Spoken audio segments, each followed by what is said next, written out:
배터리라든지 로봇이라든지 반도체라든지 AI라든지 모든 인프라와 데이터 관련된 산업들이 미국 내로 지금 끌려 들어오고 있는 그런 상황.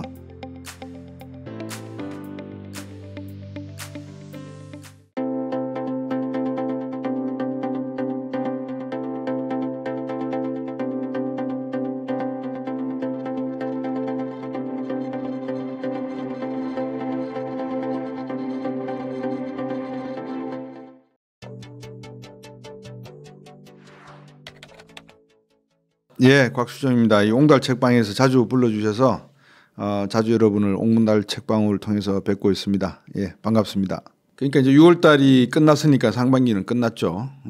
이제 2분기가 끝났으니까 2분기 끝난 시점에서 미국 시장과 세계 시장 경제를 놓고 보면 미국만이 홀로 가는 경제였다라고 말씀드릴 수 있겠고, 미국만이 홀로 가는 와중 속에서 유럽은 이제 전전긍긍하는 형태였고, 중국은 오리무중 도대체 어떤 일이 벌어지고 있는지 너무 안개가 많이 끼어 있는 상태였고, 일본도 마치 잘 나가고 있는 것처럼 보이지만 좀 냉정하게 말씀드리면 속빈강정의 모습을 띠고 있었다는 거. 한국 경제는 한중일 관계 속에서 찾아봐야 될 점이 하나가 있고, 또 한미일 관계 속에서 찾아봐야 되는 점이 있는데, 제가 제 경제 단판 유튜브에서도 말씀을 드렸는데, 우리나라 경제에는 정책의 목표와 비전이 상실된, 실종된, 또 불확실한 그런 상황이 지속되다 보니까 도대체 뭐 때문에 경제를 하고 있는지에 대한 그 목적의식이 불분명해지고 있는 그런 상황. 이게 뭐 이번 정부뿐만이 아니라 문재인 정부를 비롯해서 과거 역대 정부의 저는 이제 잃어버린 30년을 굳이 찾자면 뭐 이 의견에 동의하시 않으실 수도 있는데, 김영삼 문민정부부터 시작을 해서 김대중, 노무현, 이명박, 박근혜, 문재인, 그리고 지금 현 정부까지 7번의 정부가 들어섰고 7번에 6번째는 중간에 3년 차에 탄핵이 다 있으니까 약 30년이 넘었죠. 사실상 IMF 외환위기 이후에 한국 경제는 김대중 정부 당시에 외환위기를 탈출했다 선언을 했고, 노무현 정부 때는 한미 FTA를 추진하는 등 나름대로 역할을 하려고 노력을 했지만, 이 국민들의 의식 수준과 어떤 정치적인 이데올로기적인 편향성, 그리고 정신적인 파시즘을 추구하는 진영 간의 논리, 이런 대립으로 국민들을 서로 이렇게 이간시켜 놓다 보니까 경제하려는 의지가 많이 실종된 상태에서 잃어버린 30년이 우리도 모르는 사이에 일본처럼 이미 지나가고 있다, 이렇게 평가가 되는 것 같아요. 그래서 이제 이 부분에 대해서 상반기를 요약을 하면 뭐 상당히 근시안적이고 단편적인 거기 때문에 저는 이렇게 말씀을 드리면 어떨까 싶습니다. 1년 내내 산업 기술적인 측면에서는 AI가 화두로 떠올랐었고, 그리고 미국 연준의 금리 정책의 향방을 가지고 뭐 6번 금리나 할 것이다, 3번 할 것이다, 뭐 한두 번 할 것이다 라고 하는 의견들이 여러분이 잘 아시는 월가에서 나왔었다는 것, 그리고 미국의 많은 연은 총재들과 경제학자들 사이에서도 의견이 분분했다는 것, 그 와중에 미국의 소비시장과 노동시장이 상당히 강세였다는 것, 이 점들을 아마 눈여겨보셔야 될 것 같고, S&P 500도 그렇고 나스닥과 다우지수가 모두가 다 20% 이상 상승하는 그런 모습을 보이면서 미국 경제는 홀로 서기 하는 것처럼 보였지만, 과연 그 속내는 어떤 건지 이제 들여다봐야 되는 시점에 왔다. 아마 이제 본격적인 미국 경제의 실체가 드러날 시점이 이번 하반기부터 내년 상반기까지가 아니겠는가, 그렇게 예측되겠죠. 한미일 관계에서 중요한 거는 미국이 이 IRA 법안이라든지 칩스 법안, 기후환경 관련된 여러 가지 법안들을 가지고 소위 미국화를 시도하면서, 그러니까 트럼프 정책 때 The Great American Again이라고 하는 그 슬로건이 바이든에 와서 결코 국가 이해관계에 배치되지 않기 때문에 그대로 존속되고 있다. 그래서 배터리라든지 로봇이라든지 반도체라든지 AI라든지 모든 인프라와 데이터 관련된 산업들이 미국 내로 지금 끌려 들어오고 있는 그런 상황. 그런 상황 속에서는 겉으로는 미국 달러화가 강세를 보이고 있고 미국 금리가 높기 때문에 당연히 자금 역시 미국 안으로 들어오고 있는 그런 상황.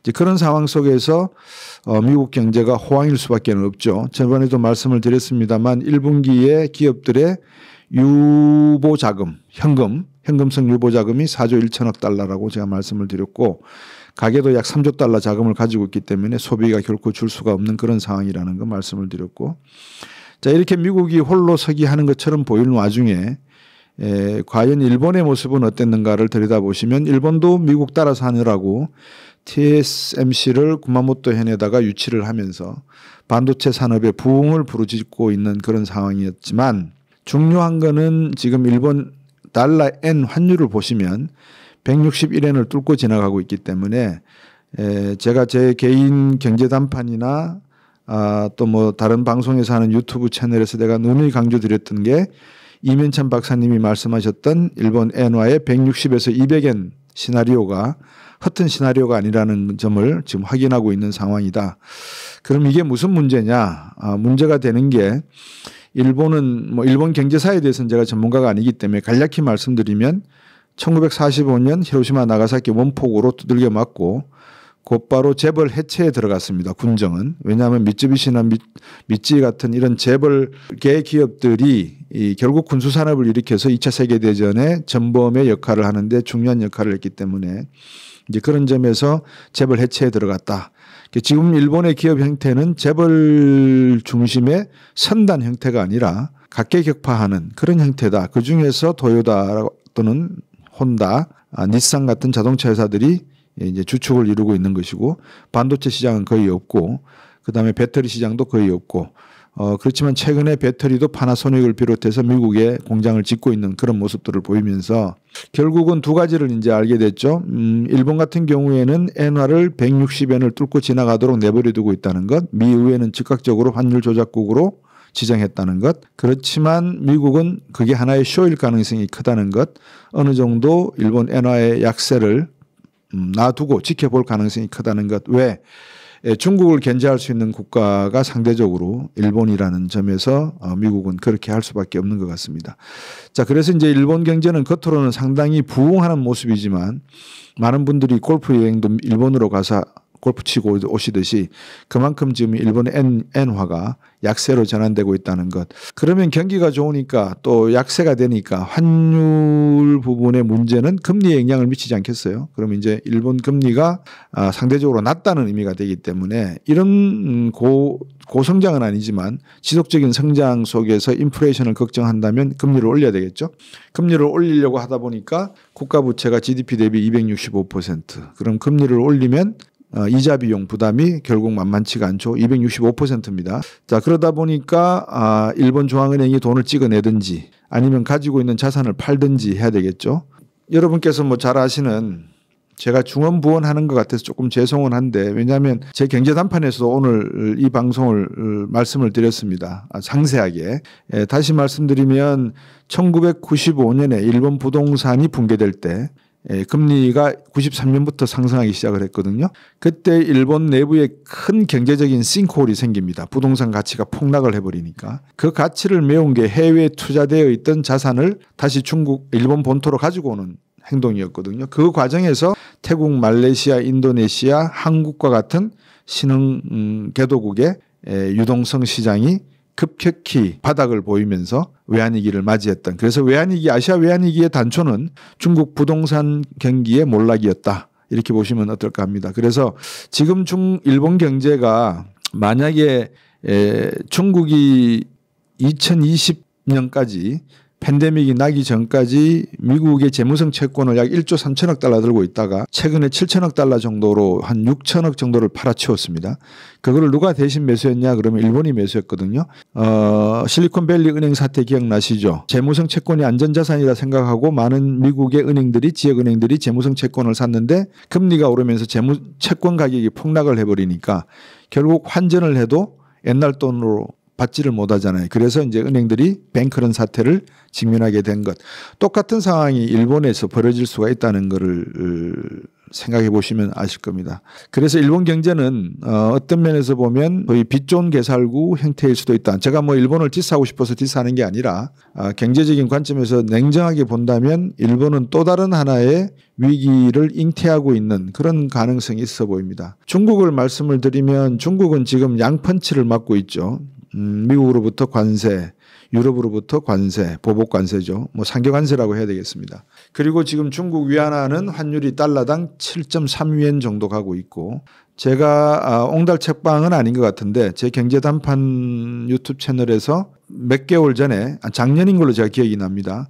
판공승이라고 하는 중앙은행 인민은행 총재를 임명한 것은 그 사람은 금리 전문가가 아니다. 외환 전문가다. 다시 말하면 중국은 외환위기 가능성에 대한 경계감을 늦출 생각이 없는 것 같다. 그래서 자산도 일찍 국채도 재무성 채권도 팔았다 이 말씀을 드리는 거고요. 금도 많이 사모았고요. 그러니까 이제 미국과 유럽 쪽에서 전기자동차나 이런 중국산 제품에 대한 상계관세 보조금을 지급해가지고 싸게 막 갖다 파니까 거기에 따른 상계시킬 수 있는 관세 율로 25%를 미국에 트럼프 대통령이 매겼고 최근에는 전기자동차에 100% 때리겠다고 이야기를 하고 있고 이제 이런 와중이기 때문에 중국으로서는 라스트 리조트라고 할 수 있죠. 최후의 보루 뭐냐 판공승의 특기 즉 환율을 8위엔대로 급등시키면서 즉 위안화를 절하시키면서 수출 가격 경쟁력을 일본과 한번 맞서겠다라는 겁니다. 일본도 엔화가 떨어지니까 가치가 떨어지고 만약에 중국에 대한 그런 관세 보복이 이어진다면 중국 정부로서도 그럴 가능성이 있다는 거죠.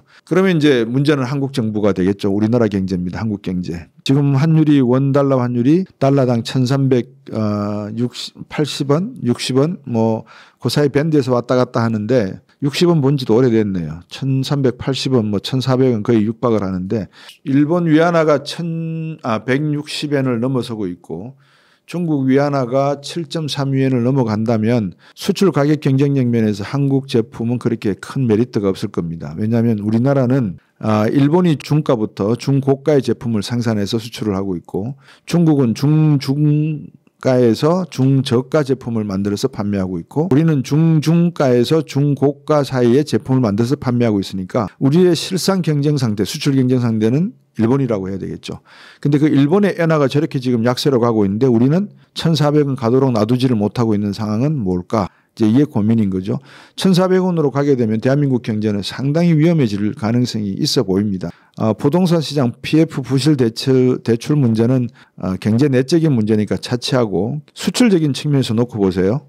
일본과 중국의 가격 경쟁력을 능가하지 못하겠죠. 그러다 보면 이제 경상수지 무역수지 측면에서 상당히 마이너스를 기록할 가능성이 크다. 그러면 환율을 마구 내리면 그러니까 환율 가치를 마구 내리면 즉 원화를 절하하면 좋으냐 1,400원 1,500원 가게 놔두는 게 좋으냐 수입 물가가 상당히 올라가겠죠. 그러면 지금 뭐 아파트나 또는 건물 짓는데 평당 건축비가 4,500만 원을 넘어간다. 건자재 값이 다 올랐기 때문에 이런 이야기들이 들어오고 석유 가격이 이제 올라갈 것이고 세금의 혜택을 받던 부분이 정부가 처리하게 함으로써 이제 유가도 상승할 수 있고 뭐 다 아시다시피 9월 이후에 국제 곡물 시장 가격에 큰 변화가 올 가능성이 높다라는 예측이 나오고 있기 때문에 우리의 농수산물 가격도 상당히 요동칠 가능성이 크고 한국전력의 전기값 인상 부분도 아마 고민할 것이고 기타 등등 물가가 올라갈 압력이 너무나 큽니다. 근데 정부는 계속해서 2%대 초반의 물가를 잡고 있다라는 이야기를 하고 있으니까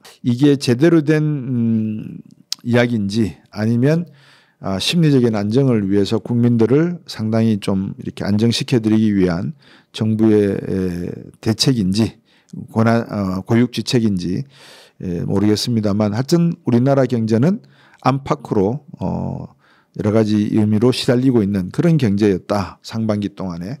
그래서 이제 많은 분들이 미국이 빨리 금리를 내려줘야 우리 한국은행도 금리를 내리고 금리를 내려야 부동산 담보대출 문제도 어느 정도 해결이 되고 뭐 기타 등등 이야기를 계속 하시는 것 같아요.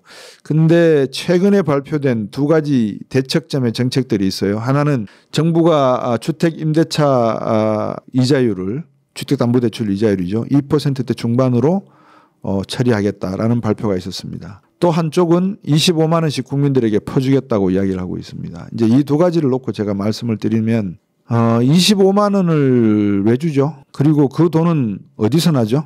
정부가 치약 팔고 비누 팔고 냄비 그릇 팔아가지고 번 돈입니까? 아니면은 국민들로부터 세금을 걷어서 주는 돈입니까? 후자 아니겠어요? 그러면 그거는 가불이죠. 밑장 빼서 윗장 공구는 거죠. 지금은 괜찮을지 모르지만 차후에 누군가는 갚아야 될 돈 아니겠어요? 그렇게 쉽게 국민의 호주머니에서 돈을 끄집어내서 마치 눈 가리고 아웅하듯이 막 퍼준다는 이야기 하는 자체는 어떻게 보면 수권 능력이 있는지에 대한 의심이 가는 정도로 매우 위험한 발상이다라는 말씀을 드리고요. 그렇지만 또 한편으로 우리 정부가 생각하고 있는 지금의 저 금리 수준 그리고 주택담보대출을 2.5%로 낮추어서 시중금리의 주택담보대출이 4% 중반인데 2%포인트의 격차를 주는 그 배경은 또 뭔가?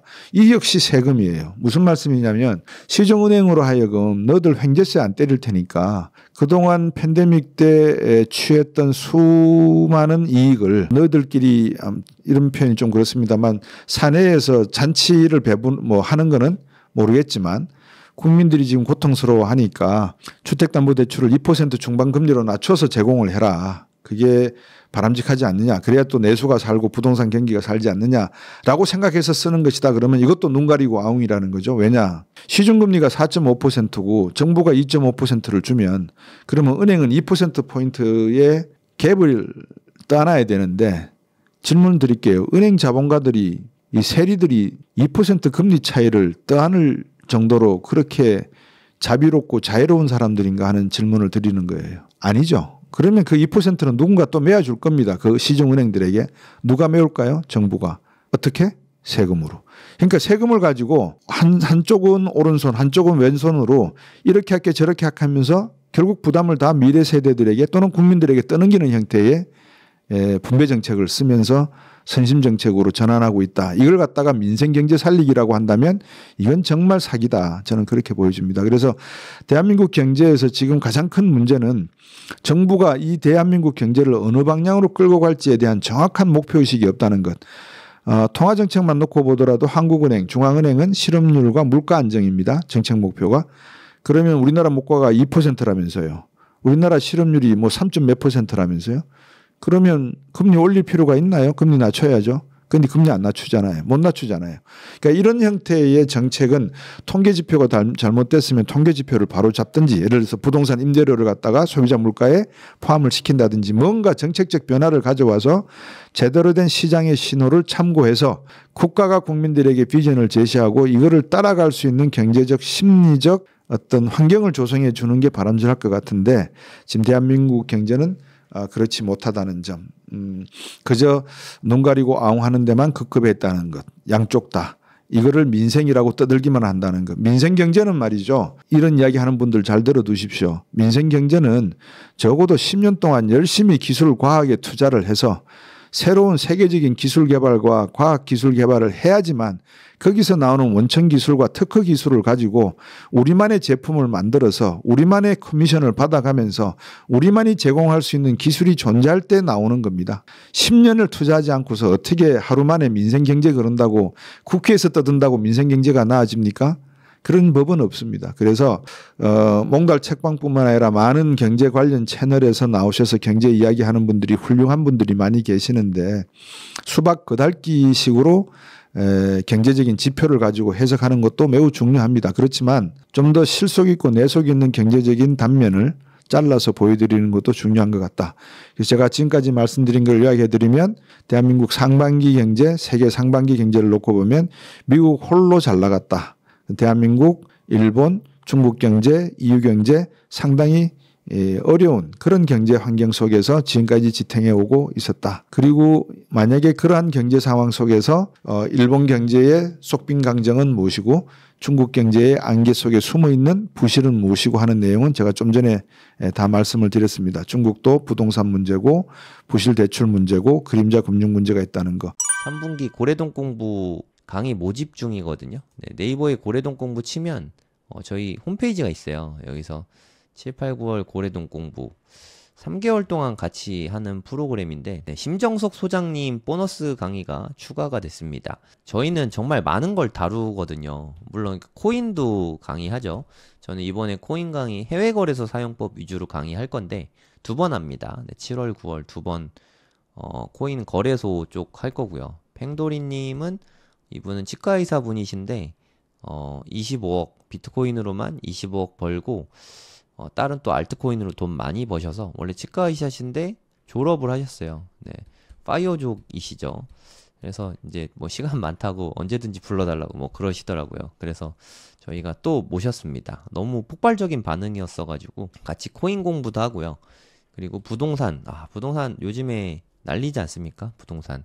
서울 부동산 다시 올라간다고 뭐 좀 시끄러워진 것 같아요. 거래량도 좀 많고 부동산 공부도 네, 같이 하고요. 그리고 빗소영 대표님은 자기개발 쪽 아웃풋 독서 자기개발된 프로그램도 같이 들어있고요. 심정섭 소장님은 학군 강의하거든요. 학군과 부동산, 자녀교육 이런 부분에 대해서 설명을 해주시는데 이 부분도 같이 알려주실 거예요. 교육이죠, 교육. 자녀교육.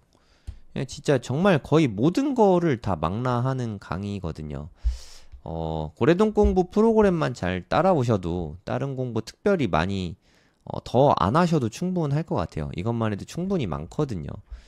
8월 달에도 네, 웅달 대표님은 사업과 투자를 너무 잘 융합하셨고 그리고 좀 뼈 때리는 이야기 있잖아요. 뼈 맞는 시간을 좀 가감 없이 정말 솔직하게 부드럽게 때려주시거든요.